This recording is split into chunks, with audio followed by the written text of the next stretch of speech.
Bueno, un placer primero estar con todos acá hoy, en este día. Hola, Coqui. Juanjo.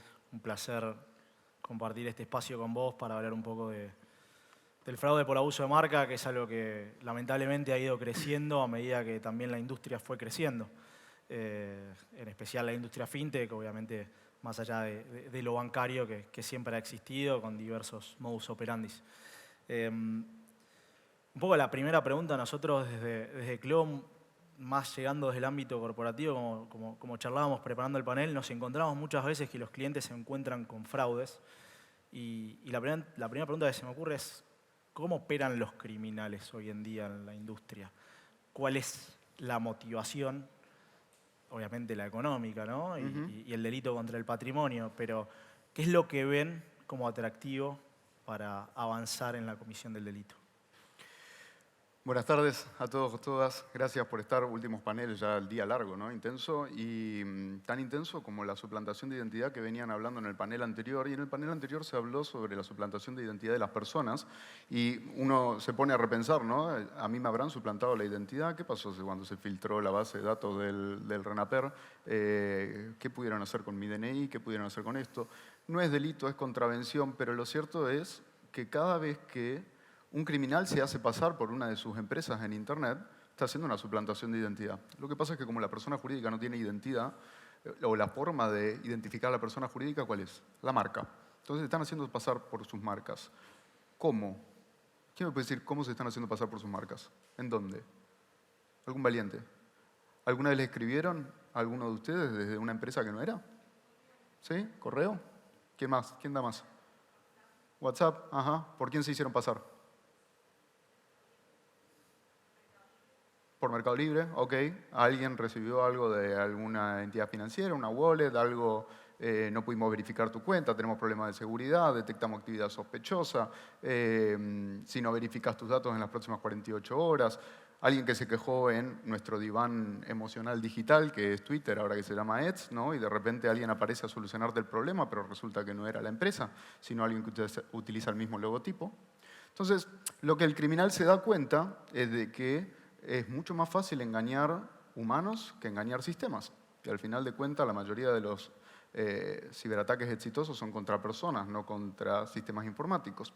Y nosotros tenemos un montón de vulnerabilidades propias y naturales con las que estamos chipeados, ¿no? Y con las que nos hemos formado y criado y que tiene que ver con que confiamos, que tiene que ver con que cuando tenemos un quilombo y alguien nos ofrece solucionarlo, automáticamente se nos apaga el criterio porque queremos ir por quien nos promete solucionarlo. Y todas esas, entre muchas otras excusas o pretextos, son los que el criminal utiliza para operar. Ahora, el criminal, ¿qué es lo que hace?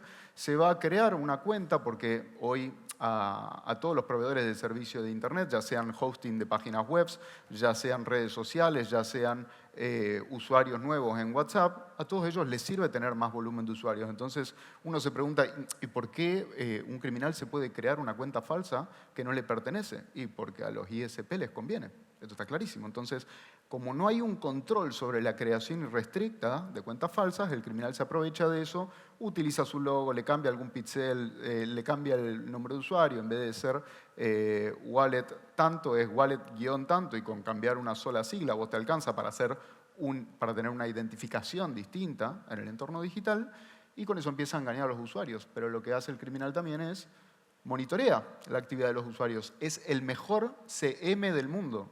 Yo lo quiero de Community Manager. ¿Por qué? Porque está monitoreando todo lo que pasa en las redes sociales. Y si ustedes empiezan a seguir a cualquier banco o fintech, en breve se van a dar cuenta de que los van a empezar a seguir un montón de falsos.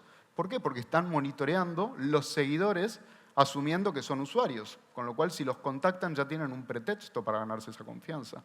Cada vez que alguien está comentando que tiene un problema en redes sociales, ellos están monitoreando esas palabras claves y te contactan mucho antes que el community manager de la entidad, ¿no? Entonces, un poco en base a eso es lo que está operando el criminal, utilizando esta suplantación de la marca como identidad, como un medio para ganarse la confianza de sus usuarios. Es muy loco pensar que mientras nosotros estamos acá y hay una industria fintech creciente, pujante, hay otra industria fintech delictiva que opera sobre la industria fintech y pujante. ¿Y por qué vos creés que esas entidades financieras, por qué no en otros negocios, por qué en otros rubros, que existen, ¿no? Pero ¿por qué los datos más importantes sean en entidades financieras? La estadística más o menos te dice ahí, a todos nos gustan los gráficos de torta, ¿no? Todos los caminos terminan en un Excel que terminan en un gráfico para presentar todo más fácil. Y ese gráfico de torta nos dice que de todas las empresas que están afectadas por abuso de marca, más o menos un 40% de esa torta se la llevan las entidades financieras, dentro de los cuales meten no solamente a la banca, sino también a la fintech y a las empresas de la industria cripto. Ahora, después aparecen casi cualquiera que tenga un modelo de negocio B2C, para el criminal es tentador. ¿Por qué? Porque no hay intermedios, entonces el consumidor tiene contacto directo con la marca, ¿no? Pasa mucho en las aerolíneas, de hecho en todo lo que es transporte, logística, habrán recibido un montón de correos de DHL, de Correo Argentino. Cada vez que hay una reprogramación de vuelo por algún paro, nosotros que lo monitoreamos, se crean un montón de cuentas falsas de aerolíneas argentinas, de Flybondi, de JetSmart. ¿Por qué? Porque los clientes empiezan a putear en redes sociales y estas cuentas falsas aparecen para solucionarles el cambio de los pasajes, ¿no? Entonces, cualquier modelo B2C está afectado. Ahora, ¿por qué entidades financieras más? Porque el modelo de negocio está basado en dinero. Y vos me preguntabas por la motivación, y la motivación del criminal es dinero. Entonces, ¿de dónde va a ser más fácil sacar dinero de un negocio cuyo modelo está basado en el dinero? Y en donde el usuario, con aquello que está operando, es justamente un activo, si no le queremos decir dinero, ¿no? Entonces, por eso esa métrica les impacta especialmente a todos los que están en esta industria, más que a otras, independientemente de que hasta, aun cuando tengas un pequeño emprendimiento que venda ropa en Instagram, puede estar afectado, y ha sucedido. ¿Cuántos se enteraron que le robaron una cuenta a un emprendimiento o a alguien y se crearon una cuenta falsa que vende muebles, que lo venden y a nadie le llegan, ¿no? Y en realidad era una marca que existía, solo que la cuenta no era de la marca. Y algo que nosotros tenemos que entender, basado en el panel anterior, es que nosotros en Internet no estamos interactuando con personas, no estamos interactuando con empresas, estamos interactuando con cuentas.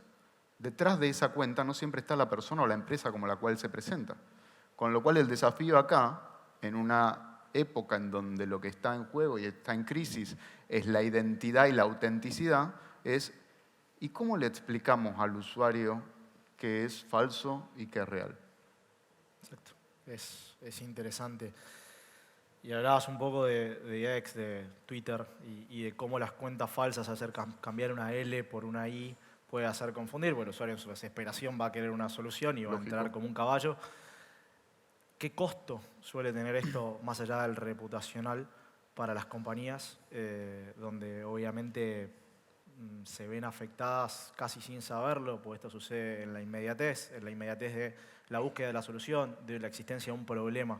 ¿Cuál es el costo que sufren dentro del mercado en general? Díganme ustedes, ¿quiénes trabajan en legales de una fintech acá? Veo un par de manos. ¿Tuvieron algún problema por esto? ¿Reclamo de usuarios, de consumidores? ¿No? ¿COPREC, defensa del consumidor, juicios, no sé cómo defenderme? ¿Todo? Ah, muy bien. ¿Quién trabaja en el área de marketing o en redes de una fintech acá? ¿Sí? Y tenés mucho tema de cuentas falsas, hacen social listening, hacen algo de esto. Ok. Te están diciendo ellos. Entonces, consecuencias operativas desde todos los puntos de vista. Primero porque todo lo que es atención al consumidor, líneas estalladas, explotadas, reclamos, quejas por todos los medios posibles, toda la parte de, bueno, los equipos legales yendo a un montón de audiencias. ¿Qué pasa en esas audiencias? Resolvemos, lo cerramos porque no queremos un precedente que después le juegan contra toda la industria. Entonces, bueno, terminamos pagando. Ahí entra en juego la consecuencia financiera, la económica, en donde te duele en el bolsillo. Y en donde te duele en el bolsillo no solo porque le terminás devolviendo dinero a un cliente que se quedó un criminal, ¿no? Porque el consumidor va contra ustedes. Y el que sale victorioso es el criminal, porque el consumidor no va contra el criminal, va contra la entidad, ¿no? Entonces ustedes terminan pagando por un plato roto que en teoría no rompieron, ¿no? Y dicen, ¿por qué? ¿No? Y a todo eso le tienen que sumar el costo del litigio, el costo de las herramientas para hacer este monitoreo que antes no hacían, ¿no? De, bueno, ¿cómo gestiono esto? Y sin dudas el intangible, que por ahí es más difícil de ver, es el reputacional, pero la realidad es que cuando algo de esto empieza a pasar y el boca a boca, no, porque a mí, desde la perspectiva del cliente, del consumidor, del usuario, no, le importa muy poco que haya un criminal del otro lado, porque él lo que ve es su marca. Correcto. Entonces, la marca, ese logo, para él queda contaminado por un mal recuerdo y una mala experiencia, y más o menos si ustedes leen métricas más de marketing que de fraude, entre el 50 y el 70% de los usuarios están dispuestos a cambiar de una marca a la otra solamente con haber sufrido una mala experiencia. Imagínense si esa mala experiencia involucra que le vaciaron la billetera o que le generaron préstamos preaprobados que después, encima, porque desde la perspectiva del usuario, ¿qué es lo que pasa? Cuando los préstamos todavía se habilitan, en el caso de que la tecnología de ustedes lo contemple, no solamente queda en cero, sino que encima queda endeudado, porque pidieron un préstamo de dinero que no tenía, que también se lo transfirieron. Entonces, tiene que salir a demostrar que efectivamente el dicen, criminal no con es esta él. empresa yo no quiero saber más nada. Correcto. Entonces, recapitulando, consecuencias operativas, legales, financieras y de las que el bolsillo, por más profundo que sea, jamás te va a salvar, son las reputacionales. Y en el caso menos grave, en el caso donde no se genera el daño, ya el hecho de recibir un mensaje así genera incertidumbre, duda Esta y el empresa peor no de los controla, escenarios. esta empresa no controla que se hacen Claro. pasar por ellos. Sí, sí, sí. O lo que suele decir muy seguido el usuario es, acá hay alguien dentro de la empresa, que está, un insider, ¿no? Digo, anda a explicarle, no, porque nosotros esto en realidad es un dominio, para él es alguien de adentro, no. ¿Cómo puede saber que yo soy cliente? ¿Cómo puede saber que yo soy usuario? Este me está contactando porque alguien de adentro le vendió el dato, entonces hay un modelo de negocio para... Toda esa película, que podemos hacer una serie de Netflix con eso, es la que el usuario juega, porque cuando tu plata está sobre la mesa, Obvio. todas esas teorías juegan. Todo vale. Obvio. Tal cual. Y muchas veces lo que sucede también es que las empresas, muchas, la gran mayoría, contribuye con el sistema a los efectos de trabajar estos temas y morigerar los impactos, pero muchas veces también en los casos de insiders, al tener temor de la existencia de un insider o tener temor de, suelen ir con muchísimo más cuidado porque también se empiezan a mezclar otras cosas, recursos humanos, un potencial despido, entonces se empiezan a jugar otro montón de cosas que desde la perspectiva legal terminan teniendo un conflicto de interés entre su mismo cliente y su propio interés. Y es bastante difícil de controlar dentro de lo que es una compañía porque, como decía, es complejo. Y ahí, ¿cómo notaste la evolución dentro del ecosistema de la atención que se le pone a este tipo de temas? Es decir, acompañó el crecimiento, esperó a que ocurra para que pase, los números tienen que cerrar con muchas veces se dice no es negocio a veces combatir el fraude hasta que es negocio hacerlo. ¿Qué opinás de eso, de ese...? Mira, cada empresa tiene su propia evolución y nivel de madurez y su propia política. En el sector bancario, por ejemplo, en su momento lo que pasaba era que dijimos, ellos salieron con un comunicado conjunto de los bancos se unen para cuidarte y así como los bancos se unen para cuidarte, también se unen para decirte que no te vamos a devolver el dinero en ningún supuesto y siempre te vamos a decir que fue culpa del usuario, ¿no? Eso fue durante un tiempo hasta que tuvimos que romper ese esquema y decir, bueno, veamos caso a caso. Entonces hay algunas empresas que dicen, y tengo una política interna que hasta tal monto devuelvo y no hay problema, me lo cubre un seguro, me lo cubre, alguien se hace cargo, no importa, alguien siempre la va a poner, pero hay otras que dicen, veamos caso por caso, rechacemos todo y que me vengan a discutir en sede judicial, pero después en sede judicial el equipo de legales está como el meme de Travolta mirando para los dos lados y digo, ¿de qué argumento me prendo yo? Ayúdame loco, ¿no? Sí. ¿Y por qué? Porque no, hay una desconexión entre áreas también. Correcto. Entonces mandan un poco a legales como van los gladiadores, ¿viste? Y los gladiadores van con pistolita de agua porque porque no le dan los argumentos, que esos argumentos los tienen en otras áreas. O sea, están, solo que el problema es que no se hablan. Y tengo una anécdota en donde no voy a poner nombre, igual no es de la industria, con una empresa en donde, de hecho le contaba a Emi antes, vieron que entras en una reunión de Zoom y se empiezan a aparecer caritas y cuadraditos de Teams, y uno de la otra empresa, que era una aseguradora y que tenían este problema de que se estaban haciendo pasar por ellos y estafando mucho a los usuarios, se suma otra persona y me dice, ¿trabaja con vos? Y le digo, no, trabaja con vos. No se conocían, ¿no? Y uno era de legales y el otro era de prevención de fraude, de ciberseguridad.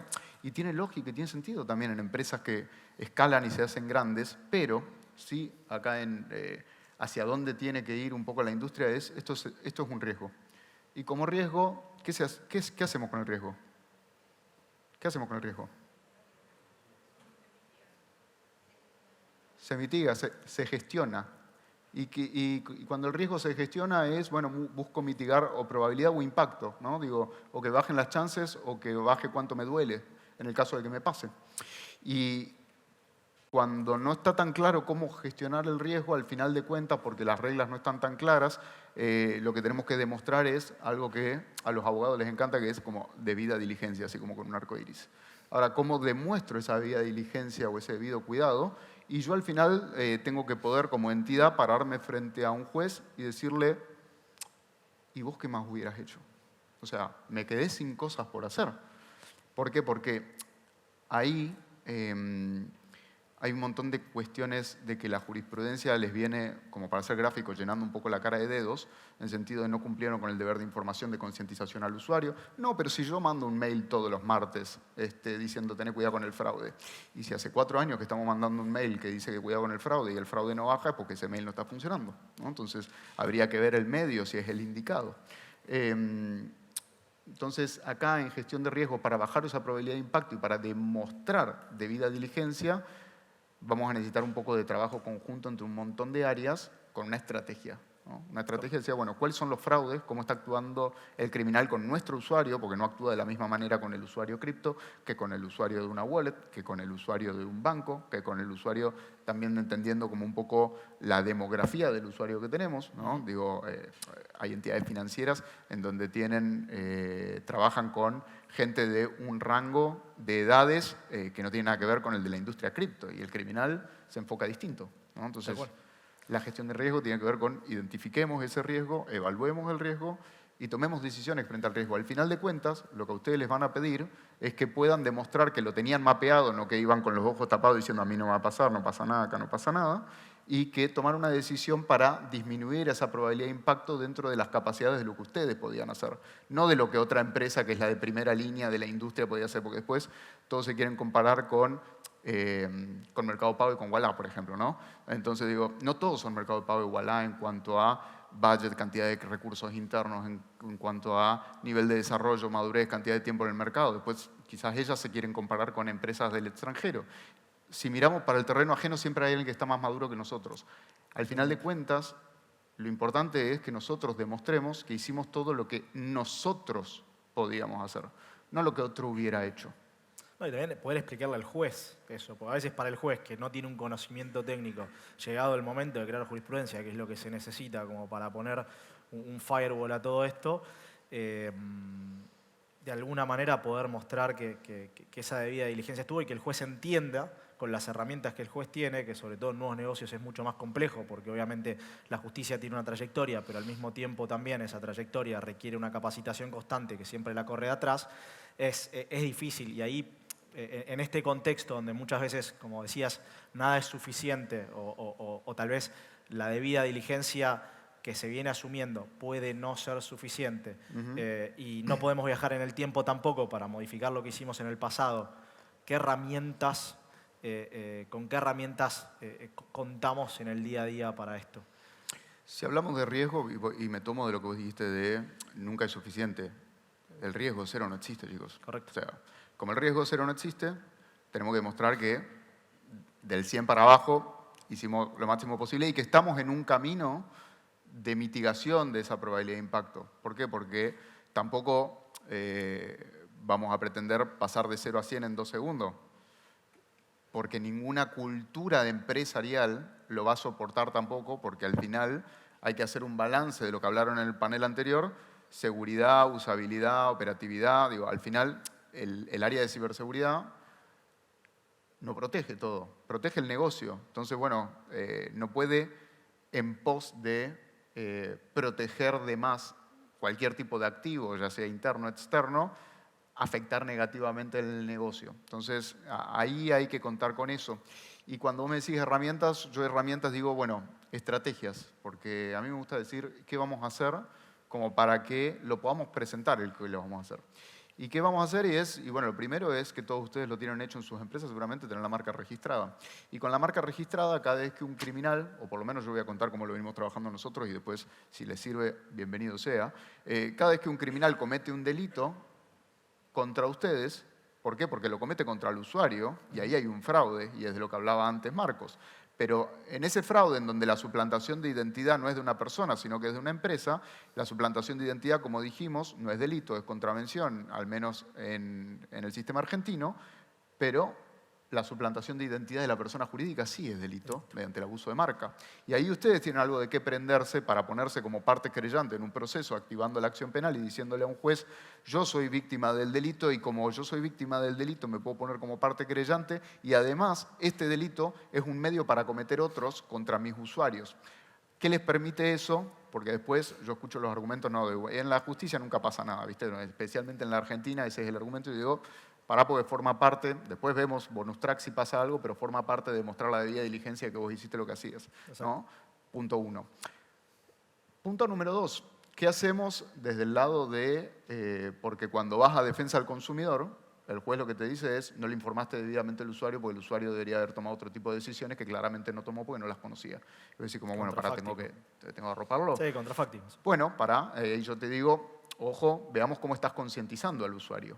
Y concientizar al usuario, una cosa es, concientizar es meramente informar, ¿no? Porque es como cuando vamos manejando por Panamericana y está el cartel que dice, si manejás, no mires el teléfono y mirás para la izquierda y la derecha y decís, estoy vivo de pedo porque todo el mundo va con el volante en una mano y el teléfono en la otra, ¿no? Y esa gente desconocía el riesgo, estaba informada del riesgo, estaba consciente del riesgo, pero no actuaba porque no se sentía involucrada o representada en el riesgo y no se le dieron un skill como para que gestione de forma distinta el riesgo. Entonces, claramente si el fraude no baja es porque no estamos concientizando bien. Y ahí hay que entender un montón de cosas de cómo informamos al usuario en donde se habla de una, así como apareció hace un tiempo el concepto holístico, aparece el concepto omnicanal, ¿no? Que algunos ya lo deben tener bastante asumido. Y en esa omnicanalidad, yo lo que digo es, dotémonos un poco de herramientas como para cuidar más a la gente, entendiendo que no todos los usuarios aprenden, entienden y consumen información igual. Algunos la verán en redes sociales, otros verán una story, otros se sumarán a un webinar,